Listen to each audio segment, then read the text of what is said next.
ने बोला कि अगर टेस्ला कार आपको भारत में लानी है तो भारत इंपोर्ट नहीं करेगा, आपको बनानी पड़ेगी। एलोन मस्क ने बोला बॉस सॉरी, मैं नहीं करने वाला, मैं करूंगा ही नहीं। जिस देश में आप काम करते हो ना, जहां से आप अपनी रोटी कमाते हो, पैसा कमाते हो, आपको वहां यहूदियों से इसकी नफरत होगी, चाहे जिंदगी में एक यहूदी से ना मिली हो। ये इसने अपने सगे भाई से शादी करी, इल्हान उमर, ये जिसकी आप फोटोग्राफ देख रहे हैं। जय हिंद दोस्तों, मैं हूं मेजर गौरव आर्य और आप देख रहे हैं द चाणक्य डायलॉग्स। इस वीडियो को लाइक करिए, हमारे चैनल को सब्सक्राइब करिए, बेल आइकन दबाना बिल्कुल मत भूलिएगा। अच्छा दोस्तों, कल मैंने बोला था कि मोदी जी पहुंचेंगे एट सम टाइम 1:30 बजे सुबह। वो पता नहीं पीछे होते होते इंडिया टाइम में वो मोदी जी का जहाज तेज चला या मोदी जी ने पायलट को बोला कि भाई फौरन पहुंचो, मुझे नहीं पता क्या हुआ, लेकिन जो एस्टिमेटेड टाइम था, जो मीडिया बात कर रही थी, उससे 2-3 घंटे पहले पहुंच गए मोदी जी यूएस, ऐसा सुनने में आया है। अच्छा, उसके बाद मोदी जी एयरपोर्ट में गए, उनका भव्य स्वागत हुआ। वहां पे भारत वाले लोग थे, बहुत सारे जो प्रवासी भारतीय हैं वो लोग थे वहां पे स्पेशल प्रोटेक्शन ग्रुप जो मोदी जी के साथ दुनिया भर में चलती वो तो थी, भारत की स्पेशल प्रोटेक्शन ग्रुप, वहां पे यूएस सीक्रेट सर्विस के लोग थे, वहां पे न्यूयॉर्क पुलिस वाले लोग थे, और ये सब ले गए। उसके बाद स्वागत, मोदी जी ने हाथ वाथ जोड़े, सबको हाथ मिलाया, हाथ वेव करा, और मोदी जी चले गए अपने होटल की ओर।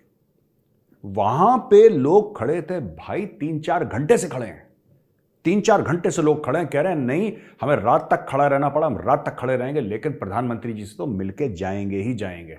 मैं एक बात बताता हूं, लोग अक्सर ना मुझे लोगों ने डीएम भी करा कि मेजर साहब आप क्यों इतनी तारीफें क्यों करते हैं मोदी जी की, और क्या आप बीजेपी को सपोर्ट करते हैं या मोदी। देखिए, मैं मोदी जी को सपोर्ट करता हूं 110%, इसमें कोई डाउट नहीं है। अगर आपको शक हो तो मैं अभी बता दूं कि मैं 100% मोदी जी को सपोर्ट करता हूं, ठीक है। क्यों, मैं आपको बताऊंगा क्यों आगे चल के मैं लोगों के बयान आपको बताऊंगा, स्क्रीन पे दिखाऊंगा, तब आपको पता लगेगा। देखिए, विरोध करने का विरोध कर सकते हैं, आप किसी का भी विरोध कर सकते हैं, but the fact of the matter is कि ये जो इंसान है जिसका नाम नरेंद्र मोदी है, ये बहुत मेहनत कर रहा है इस देश के लिए, बहुत मेहनत कर रहा है, और हमें कहीं ना कहीं उस मेहनत की और जो रिजल्ट आ रहे हैं उसकी रिस्पेक्ट करनी पड़ेगी। मैं ये नहीं कह रहा कि पहले पूर्व प्रधानमंत्री ने कुछ नहीं करा, मैं ये भी नहीं कहूंगा, सब ने करा है, सब ने अपना हिस्सा डाला है, तब जाके भारत ऐसे इतना खड़ा हुआ है 75 साल में। अचानक ऐसा नहीं हुआ कि और किसी ने काम नहीं करा, लेकिन जिस तेजी से भारत ने काम करा है वो पिछले 8 साल में, दैट इज फिनोमिनल। और मैं जब भी बाहर जाता हूं, जब भी फॉरेनर से मिलता हूं, मुझे उनका लहजा बदला सा दिखता है यार। देखिए, अपने जजमेंट के पैरामीटर्स होते हैं ना, कोई कहता है साहब पेट्रोल इतना महंगा हो गया, वो उसका जजमेंट का पैरामीटर है, वो कह रहा नहीं साहब हमें मोदी जी नहीं पसंद, पेट्रोल इतना था इतना हो गया।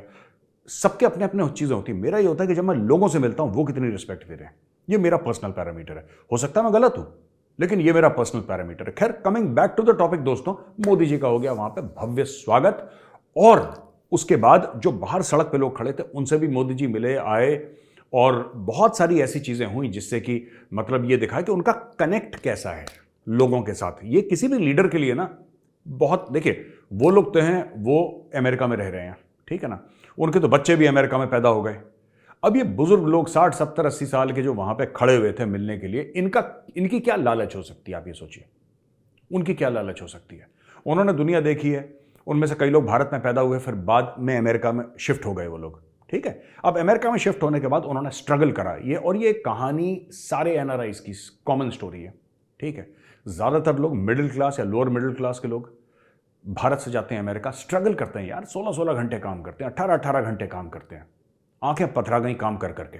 ये जो एनआरआई ड्रीम जो हम देखते हैं दोस्तों, मैं आपको बता रहा हूं ना, ये जानना बहुत जरूरी है आपके लिए, तब आप समझ पाएंगे ये नरेंद्र मोदी को क्यों इतना प्यार कर रहे हैं, इसके पीछे कारण क्या है। मोदी जी ऐसा नहीं कि सबको दे रहे हैं, चलो मैंने तुम्हें $5,000 दिए, $10,000, इनमें से कई लोग ऐसे हैं जो करोड़पति हैं, दे आर डॉलर मिलियनर्स, और डॉलर मिलियनर होने के बावजूद ये खड़े हुए वहां पे सड़क पे खड़े हैं, वेट कर रहे हैं। क्यों? क्योंकि उनको उम्मीद है, उनको दिल में प्यार है, और कोई इसमें और कोई चीज नहीं है। सो वो जो प्यार है, वो जो इज्जत है ना, उसकी रिस्पेक्ट करना जरूरी है। मैं आपको बताता हूं, ये गए वहां पे तो मोदी जी ने वेव करा, सबसे मिले, और फिर ये इमीडिएटली पहुंचने के 15 मिनट के बाद ये पहली मीटिंग में चले गए, और इन्होंने दुनिया भर की मीटिंग्स करी। मैं अब ये धीरे धीरे डिटेल आ रही है कौन कौन सी मीटिंग्स करी, लेकिन मैं आपको कुछ नाम बताता हूं, ठीक है।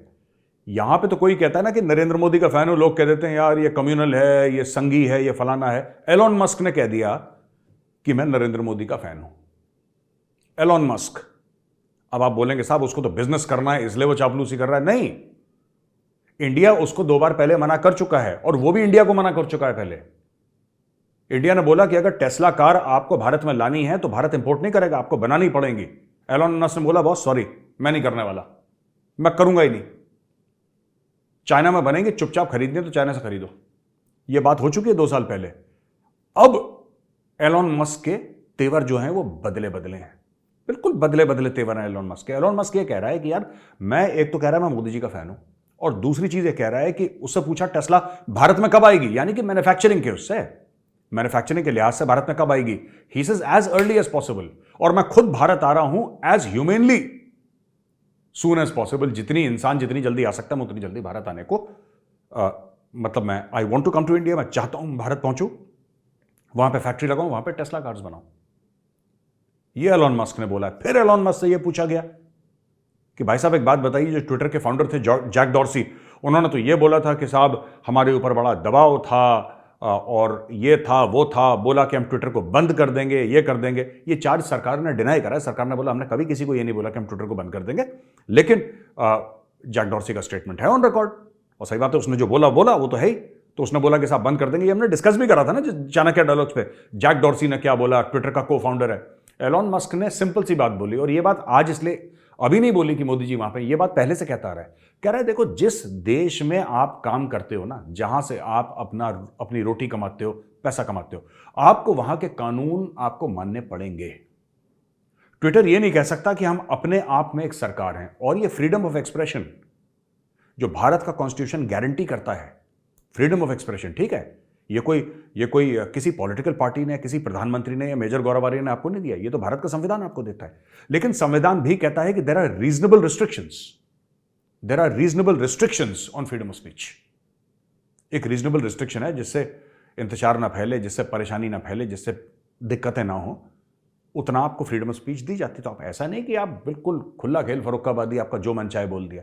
तो वही एलॉन मस्क ने बोला कि भाई देखो, आप देखो इस चीज को कि जिस देश में आप काम करते हो, जिस देश से आप पैसा कमा रहे हो, आपको वहां के कानून मानने पड़ेंगे।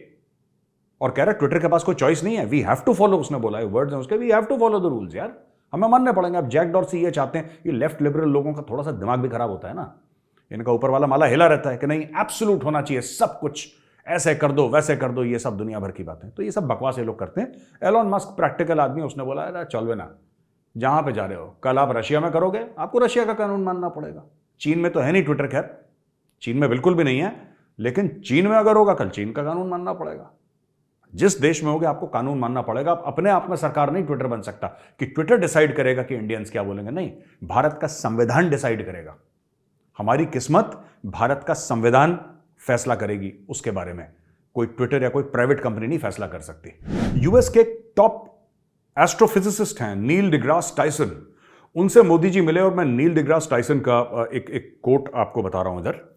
ये कहते हैं, obviously he reserved his conversations about space for me, and I guess Elon Musk. Elon was here a few minutes before I got here, but it's clear that space matters quite a bit to Prime Minister. So I was delighted to hear about the future programs that he has in mind. I'm quite sure I'm not alone when I say the potential for what India can accomplish knows no limits.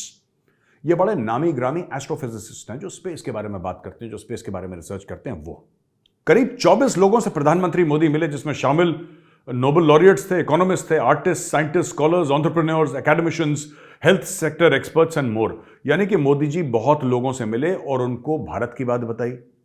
उनसे मोदी जी ने, ये मोदी जी का एक standard चीज़ है, जब भी जाएंगे, और ये डॉक्टर जयशंकर ने एक अपनी स्पीच में बोला था कि वो जब भी कहीं जाएंगे ना, बोलेंगे अच्छा यहाँ की चीज़ क्या फेमस है। कह रहा सर यहाँ पे ना एक डैम है, ये डैम बड़ा मशहूर है, चलो यार डैम देखने चलते हैं। और गाड़ी पकड़ी, डैम देखने गए, और डैम के इंजीनियर से बात करें, यार डैम तुमने कैसे बनाया, ये तो सीखने की जो इच्छा होती है किसी भी इंसान में, वो उसकी बात। तो यहां पे प्राइम मिनिस्टर मोदी ने इन सब लोगों से बातचीत करी, और बड़े बड़े नामी ग्रामी लोग हैं इसमें। मैं आपको कुछ लोगों के नाम बताता हूं। वहां पे प्रधानमंत्री मोदी जी मिले प्रोफेसर पॉल रोमर से न्यूयॉर्क में। उसके अलावा ये मिले हैं अमेरिकन इन्वेस्टर रे डालियो से। नील डिग्रास टाइसन के बारे में ऑलरेडी मैं आपको बता चुका हूं। नील डिग्रास से भी प्रधानमंत्री मोदी जी मिले हैं, और इसके अलावा प्रधानमंत्री जी की मीटिंग एलॉन मस्क से हुई है। एलॉन मस्क के अलावा इसके अलावा प्राइम मिनिस्टर मोदी मिले हेल्थ एक्सपर्ट ग्रुप से, जो कि पब्लिक हेल्थ की बात कर रहे हैं, जो अस्पतालों की बातें करते हैं, उन लोगों से प्राइम मिनिस्टर मोदी मिले। और इसके बाद प्राइम मिनिस्टर मोदी मिले अमेरिकन सिंगर फाल्गुनी शाह से और उनके परिवार से। तो entrepreneurs, academicians, health sector experts, इन सारों से प्राइम मिनिस्टर मोदी मिले। बीच में इल्हान उमर का नाम सुना है दोस्तों आपने? इल्हान उमर का ये ट्वीट देखिए। ये कहती हैं, प्राइम मिनिस्टर मोदी's government has repressed religious minorities, emboldened violent Hindu nationalist groups, and targeted journalists, human rights advocates with impunity. I will not be attending Modi's speech. तुझे बुलाया किसी ने? ये जो इल्हान उमर है, मैं आपको इसके बारे में बताता हूं। ये आई सोमालिया से या कहीं से, ठीक है। इसने अपने सगे भाई से शादी करी।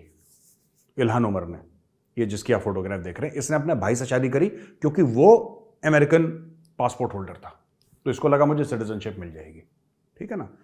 ये रेडिकल इस्लामिस्ट है। मैं बता रहा हूं किस दिन फट जाएगी ये पब्लिक प्लेस में बटन दबाते ही। ये इल्हान उमर है। इसके आप बयान देखिए, जिस देश में खाती है उस देश की थाली में छेद करती है। इसको हर अमेरिकन यार एक बात बताओ, तुम अपने देश में भूख से मर रही थी क्योंकि तुम्हारे देश का वैसे ही बेड़ा गर्क है। तुम्हें अमेरिका ने सहारा दिया, तुम्हें अमेरिका ने पनाह दी, ठीक है। अब ठीक है, तुम बैकडोर तुमने एंट्री करी, अमेरिका ने तुम्हें पनाह दी। उसके बाद ये अमेरिका के खिलाफ इतना जहर, ये सारे के सारे रेडिकल इस्लामिस्ट का क्या प्रॉब्लम है मैं आपको बताता हूं। ये किसी भी मुल्क में जाएंगे, वहां पे सेटल डाउन हो जाएंगे, ठीक है। उसके बाद ये कॉन्स्टिट्यूशन का फायदा, ये संविधान का फायदा उठा के ये उसी मुल्क को गालियां देंगे और बोलेंगे फ्रीडम ऑफ स्पीच है। मैं इसलिए जर्मनी और ये जितने भी मुल्क है ना, जहां पे ये अभी अफरा तफरी मच रही है कि बड़ा क्राइम हो गया ये, तो बेटा और लिबरल बन जाओ तुम लोग, ठीक है। तुम्हारी मुंडी पे नाचेंगे, आने दो। आप किसी भी मजहब का बंदा है, कोई दिक्कत नहीं है, लेकिन वेट प्रॉपर्ली, स्कैन प्रॉपर्ली जो आता है। आपने खुला खेल कर दिया यहां पे। यूरोप में आपने ऐसा कर दिया है कि आज आपको संभालने को संभल नहीं रहा है। और इल्हान उमर जैसे आपने सांप पाल लिया। She is a snake, this woman is a snake. ये सबको डसती फिरती है, सब। आप इसके ट्विटर टाइमलाइन में देखिए, इसको हर चीज से प्रॉब्लम है। इजराइल की पॉलिसी, तुझे क्या प्रॉब्लम है बहन इजराइल की पॉलिसी से? ये तो बता, तुझे क्या प्रॉब्लम है अमेरिका की इजराइल की पॉलिसी से? मैं बताता हूं। ये रेडिकल इस्लामिस्ट है, ठीक है। और like all radical Islamist, I am not saying Muslim, I am saying radical Islamist. Like all radical Islamist, she hates Israel, she will hate. यहूदियों से इसकी नफरत होगी, चाहे जिंदगी में एक यहूदी से ना मिली हो। ये जिंदगी में एक यहूदी से ना मिली हो, इसको इजराइल और यहूदियों से नफरत होगी। आप कुछ नहीं कर सकते। This is the mental makeup. और ये इल्हान उमर कहती है आई डिड नॉट गो। जो तूने हरकतें करी है ना इल्हान उमर, अपने सगे भाई से शादी करी, मैं हाथ जोड़ के तुझे धन्यवाद कहता हूं कि तू नहीं गई मोदी जी से मिलने के लिए, ठीक है। नहीं गई मोदी जी से मिलने के लिए। Just thinking about you makes my skin crawl. The kind of stuff that you do, the kind of hatred you have for your own adopted motherland. It makes my skin crawl, make any patriot skin crawl यार। How can you say that?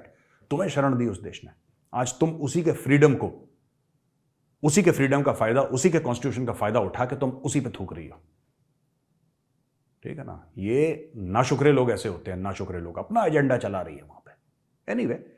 Anyway Elon Musk स्वागत कर रहा है, Joe Biden स्वागत कर रहा है वहां पे, ठीक है। सब लोग एक लाइन में खड़े हैं, भारत की जय जयकार हो रही है। कूड़े करकट से हमें कोई फर्क नहीं पड़ता, भागो ऐसे, हट निकल।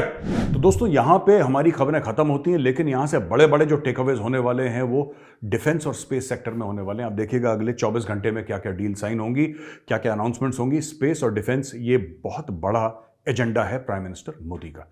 अब हम आते हैं सवाल और जवाब पे। तो दोस्तों ये सवाल है, जय हिंद सर। जय हिंद। नाम है इनका चिन्मय जोशी। ये कहते हैं मैं नैनीताल से हूं, उत्तराखंड से, और I have asked a lot of long and convoluted questions in the past, which is why I am assuming is the reason they don't get picked up. So I keep my, मैंने ये कह रहे हैं मैंने लंबे चौड़े सवाल पूछे थे, अब मैं सिंपल से सवाल पूछ रहा हूं। ये ऑपरेशन कोल्ड स्टार्ट के बारे में आप क्या कहना चाहेंगे कि it's a rapid deployment of soldiers on the western border, within days of a full-fledged war scenario emerges and our troops going deep inside Pakistani territory in a swift manner so that Pakistan basically ये cold start के बारे में सवाल पूछ रहे हैं, क्या हम चाइना के अंदर या पाकिस्तान के अंदर डीप पेनिट्रेट कर सकते हैं? अच्छा देखिए ना, मैं आपको बताता हूं, कोल्ड स्टार्ट कोई ऑपरेशन नहीं है, कोल्ड स्टार्ट एक कॉन्सेप्ट है, ठीक है ना, इट्स नॉट एन ऑपरेशन। जब भारत की पार्लियामेंट पे अटैक हुआ था तो हमारे जो स्ट्राइक कोर थे, 1 कोर 2 कोर 21 कोर, उनको अभी 17 कोर, तो इट टेक सम टाइम, तो उस जमाने की बात कर रहा हूँ जब पार्लियामेंट पे अटैक हुआ था, तो इनको बॉर्डर पे मूव करने में बहुत टाइम लगा था। सो दे सेड कि आईबीजी का, इंटीग्रेटेड बैटल ग्रुप्स का कॉन्सेप्ट। अब मैं इसमें जाऊंगा कि इंटीग्रेटेड बैटल ग्रुप्स क्या होते हैं, ये बहुत बड़ा मामला बन जाएगा, लेकिन शॉर्ट में अगर मैं समझाऊं कि cold start is not for deep penetration. Cold start essentially is when you are fighting a swift war under a nuclear overhang, यानी कि न्यूक्लियर थ्रेशोल्ड किसी भी देश का है, उसको बिना क्रॉस करे आप लड़ाई लड़ें, वो कोल्ड स्टार्ट का कॉन्सेप्ट था। बाकी कोल्ड स्टार्ट में क्या हो रहा है ये आपको कोई नहीं बता पाएगा अनलेस वो बहुत बहुत सीनियर लेवल पे है, सम 3 स्टार इन द आर्मी, वही आपको बता पाएंगे, और वो आपको बताएंगे नहीं, बता पाएंगे लेकिन बताएंगे नहीं। कोई आपको कोल्ड स्टार्ट के बारे में नोबडी विल डिस्कस इट। और मेरे पास भी जो नॉलेज है ना इसमें, मैं आपको बता रहा हूं, that is through media reports, जो मैंने पढ़ी और जो मैंने फौज में बातें करी हैं, राइट, वो लोग मुझे भी नहीं बताते।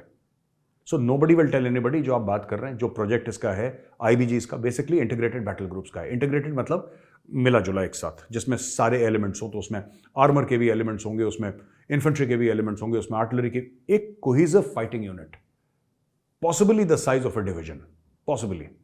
कोई डिव माइनस कहता है, कोई डिव प्लस कहता है, मुझे नहीं पता इसमें डिटेल्स, लेकिन approximately the size of a division, give or take a few thousand here and there, और उसको कहते हैं रैपिडली जो मूव करे इनसाइड पाकिस्तानी टेरिटरी।